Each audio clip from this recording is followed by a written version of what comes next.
안녕하세요. 오늘은 48번째 마태복음 20장을 살펴보도록 하겠습니다. 지난 시간에 우리가 어떤 말씀을 들었습니까? 예수님께서는 긍휼히 여길 것을 명령하셨습니다. 긍휼에서 한 단계 더 올라가면 그것은 사랑입니다. 그러니까 예수님께서 가르쳐 주신 것은 너희는 사랑하는 사람이 되고 사랑하라 라고 하는 말씀을 우리가 지난 장에서 듣고 배웠습니다. 20장에서 하나님의 이 긍휼과 사랑을 이제 보여주십니다. 그러니까 구약 성경에서 선지자들이 외쳤던 말씀 기억하시죠? 하나님의 인애, 하나님의 공의, 하나님의 의를 줄기차게 끊임없이 지속적으로 선포하셨습니다. 생각해 보십시다. 어느 나라든지 법이 없는 나라는 없습니다. 심지어 한 개인의 가정에도 법도가 있기 마련입니다. 사람과 사람 사이의 관계 속에서는 항상 룰이 있고 그리고 법이 있기 마련입니다. 하물며 하나님께서 당신 택하신 백성들, 구원하신 백성들과 아무런 법도 주지 아니하시고 아무런 룰도 만들어 두시지 않는다. 그것은 있을 수가 없는 것입니다. 그래서 하나님은 나는 너희 하나님, 너는 내 백성이라고 하는 이 관계를 설정하실 때는 반드시 율법을 주시게 됩니다. 그 율법은 뭐다? 사랑하라. 자, 사랑하라 라고 하는 말씀은 너희가 너희 마음, 기분 내키는 대로 사랑하라? 아니죠. 보여주시는 겁니다. 사랑이 무엇인지를 가르쳐 주시고 사랑이 무엇인지를 보여주시는 거예요. 그래서 하나님 백성들은 그 사랑을 듣고 배우고 느끼고 그래서 하나님을 사랑하고 이웃을 사랑하게 되는 겁니다. 20장의 내용을 보면 첫째는 천국의 집주인 비유가 나옵니다. 16절까지죠. 그러니까 천국은 같다. 무엇과 같으냐? 집주인과 같다. 어떤 집주인? 품꾼을 얻어 포도원에 들여보내고 품삯을 내어주는 집주인. 그러니까 일찍 나가서 일꾼들을 모집하는데 그 사람들에게 정한 품삯을 주고 그리고 맨 마지막에 들어온 1시간만 일한 사람들에게도 이제 긍휼을 베풀고 형제라고 하는 이 사랑 때문에 선을 베풀고 그에게도 풍족한 품삯을 지불했던 겁니다. 바로 그 집주인, 불쌍히 여기고 긍휼히 여기면서 사랑으로 덧입혀주는 약자에게 더욱더 이렇게 사랑을 베풀어 주시는 집주인과 똑같다, 같다라고 가르쳐 주십니다. 우리는 여기에서 이 집주인에게서 긍휼을 배워야 되고 은혜를 베풀 줄 아는 사람 되어야 되고 자비하고 그리고 사랑하는 사람으로 우리는 이제 점점 성장해 나가야 할 것입니다. 사람들에게 잔인하고 사람들에게 인색하면 하나님 나라 백성이 아니죠. 자, 두 번째 문단은 예수님의 이 죽으심과 부활 세 번째 예고가 19절까지 나옵니다. 예수님의 이 죽으심과 부활, 인자가 대제사장들과 서기관들에게 넘겨지고 그들이 죽이기로 결의하고 이방인에게 넘겨주어서 그를 조롱, 채찍질, 그리고 마지막은 십자가에 못 박음. 이렇게 해서 예수님이 죽으시고 죽으신 후에는 다시 살아나신다, 부활하신다. 이것과 앞에 있는 집주인의 비유와 무슨 상관이 있느냐? 상관이 깊습니다. 하나님께서 당신 백성들에 대하여 이 긍휼과 사랑, 인애와 공의와 의를 베풀어 주시는 것은 바로 십자가의 예수 그리스도의 죽으심과 제3일의 살아나심 이 속에서 확실하게 드러났기 때문입니다. 하나님의 사랑은 예수 그리스도 안에서 확실하게 드러났다는 말씀입니다.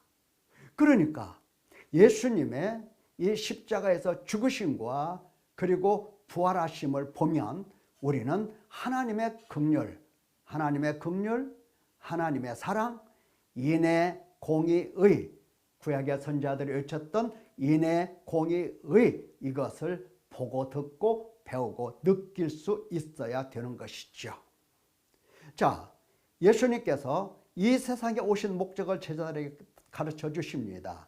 인자가 온 것은 섬김을 받으려 함이 아니라 도리어 섬기려 하고 자기 목숨을 많은 사람의 대속물로 주려 함이라.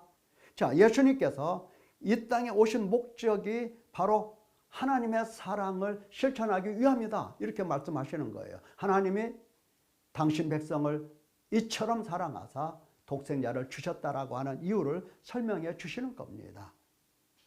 그런데 제자들은 예수님의 이 죽으심 예고 앞에서도 누가 크냐, 누가 크냐, 이런 문제로 싸우고 있다는 얘기예요. 하나님 나라 백성은 누가 크냐가 문제가 아닙니다. 크고자 하는 자는 섬기는 자가 되어야 되고, 으뜸이 되고자 하는 자는 종이 되어야 한다. 왜? 내가 그렇게 했다. 내가 너에게 보여주고 내가 너에게 가르쳐 준 것이 바로 이것이 아니냐라고 가르쳐 주시는 겁니다. 그러면서 이제 마지막 부분에서는 소경에 대해서 불쌍히 여겨 주시는 내용으로 되어 있습니다. 여러분, 소경은 당시 사회에서 불쌍히 여김을 받지 못했습니다. 저 사람이 소경으로 태어난 것은 그 부모의 죄지 아니면 그의 죄지, 이런 시선으로 바라보면서 차별화하고 무시하고 없이 여겼던 겁니다. 그러나 예수님은 그에게 불쌍히 여기셔서 그에게도 긍휼과 사랑을 똑같이 베풀어 주셔서 그도 구원받은 하나님 백성으로 예수님께서 대해 주신다는 내용입니다. 자, 그렇다고 한다면 우리는 이 내용을, 20장 내용을 들으면서 나는 하나님의 사랑을 듣고 보고 느끼는가 라고 하는 것을 생각해 봐야 됩니다.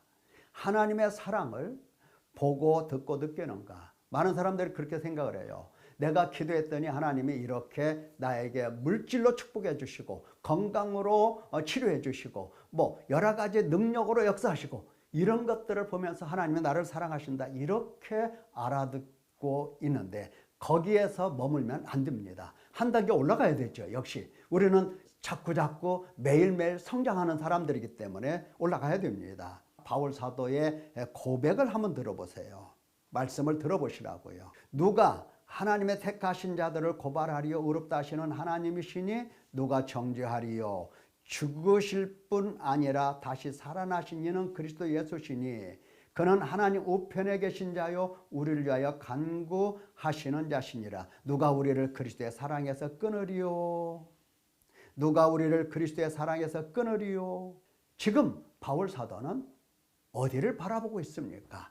하나님 우편에 앉아 계시며 우리를 위하여 간구하시는 예수 그리스도를 바라보면서 그분이 우리를 위하여 죽으셨고 우리를 위하여 다시 살아나셨다라고 하는 죽으심과 부활을 보면서 그리스도의 사랑을 지금 느끼고 그 사랑 충만함 속에서 모든 이 환난, 곤고, 박해, 기근, 적신, 위험, 칼, 이것을 다 이겨나가고 있는 겁니다. 그러면서 하나님의 사랑에서 끊을 수 없다고 이렇게 고백을 해요. 그러니까 바울 사도가 하나님의 사랑을 어디서 봤습니까? 기도 응답을 받고 내가 병고침을 받으니까? 내가 물질의 축복을 받고 수많은 재산을 가지니까? 내가 무슨 영광을 얻고 이렇게 되니까? 아닙니다. 그의 눈은 지금 부활하셔서 하나님 우편에 앉아 계신 예수 그리스도, 나를 위하여 나를 사랑하셔서 십자가 위에서 죽으신 예수 그리스도를 지금 직시하고 있는 겁니다. 그것을 직시하고 있어요.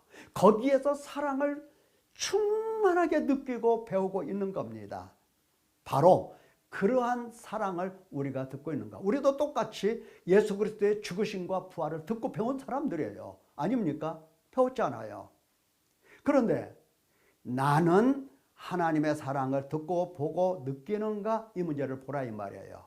만약에 하나님의 사랑이 느껴지지 않고 보이지 않고 들리지 않으면 문제가 있는 겁니다. 무슨 문제? 바로 우리 마음의 문제입니다.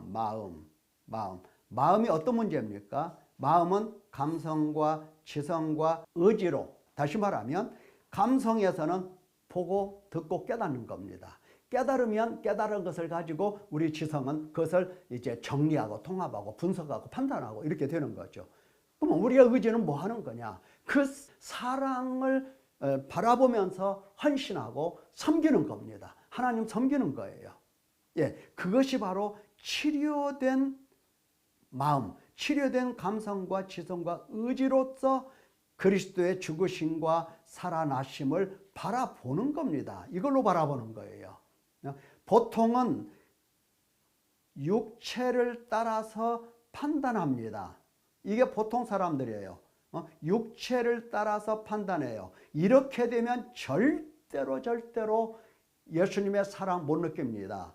바리새인과 서기관과 이 율법자들이 항상 육체를 따라서 판단했어요. 그러니까 예수님을 믿으려 믿을 수가 없었어요. 사랑하려 사랑할 수가 없었어요.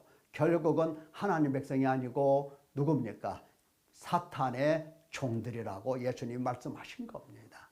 그러니까 나는 하나님의 사랑을 듣고 보고 느끼는가, 이것을 지금 보면서 내 마음이 치료되어 있는가. 다시 말하면 용서받았고, 그 다음에 씻음 받았고, 그 다음에 정결하게 깨끗하게 되었는가. 그래서 내가 하나님의 사랑을 알아듣고 하나님을 지금 섬기고 있는가. 이거 보라는 얘기예요.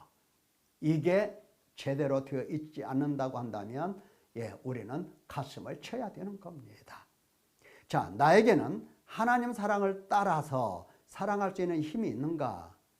여러분, 착각하지 말아야 됩니다. 착각. 무슨 착각? 수고와 인내를 사랑이라고 하면 안 돼요.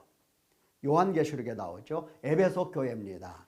에베소 교회 교인들은 수고하고 인내를 가지고서 항상 예수님의 이름을 위하여, 내 이름을 위하여 참고 견디고 게으르지 않고 부지런하게 정말 수고하고 애를 썼습니다. 그 사람들에 대하여 하나님은 무엇을 책망하십니까? 책망하시죠? 너의 처음 사랑을 버렸다고 말씀하십니다. 그러니까 수고, 인내, 부지런하고 참고 견디고, 이것은 사랑이라고 착각하면 안 되는 거예요. 사랑은 따로 존재하는 겁니다. 물론 사랑 안에서 수고하고 인내하는 것이지만, 그러나 사랑 없이 지금 내가 이렇게 봉사하고 있지 않나, 이거 살펴보라는 겁니다. 만약에 사랑이 없으면 어떻게 됩니까? 내가 너에게 가서 내 촛대를 그 자리에서 옮기리라. 요한계시록에서 촛대는 뭡니까? 교회라고 볼 수가 있죠. 너 교회 아니야, 이 말이에요. 택하신 백성이 아니야. 내가 너와 함께하는 하나님의 성전이 아니야. 그런 뜻이에요. 왜? 하나님과 인간 사이에 하나님이 두신 율법은 사랑이기 때문입니다. 사랑이 없으면 하나님과 인간 사이에 아무런 관계가 설정되지 않은 거예요. 내가 하나님의 사랑을 보고 듣고 느끼는가? 그리고 내 속에 하나님을 사랑할 힘이 있는가? 예수님께서 보여주신 그 긍휼, 그 사랑, 그 은혜, 그 자비를 보면서 말입니다. 이 문제를 잘 생각해 보시고 하나님을 사랑하는 사랑이 내 안에 있고 내가 하나님을 사랑하는 사람인가 꼭 풀어내시기를 예수님의 이름으로 축원합니다. 감사합니다.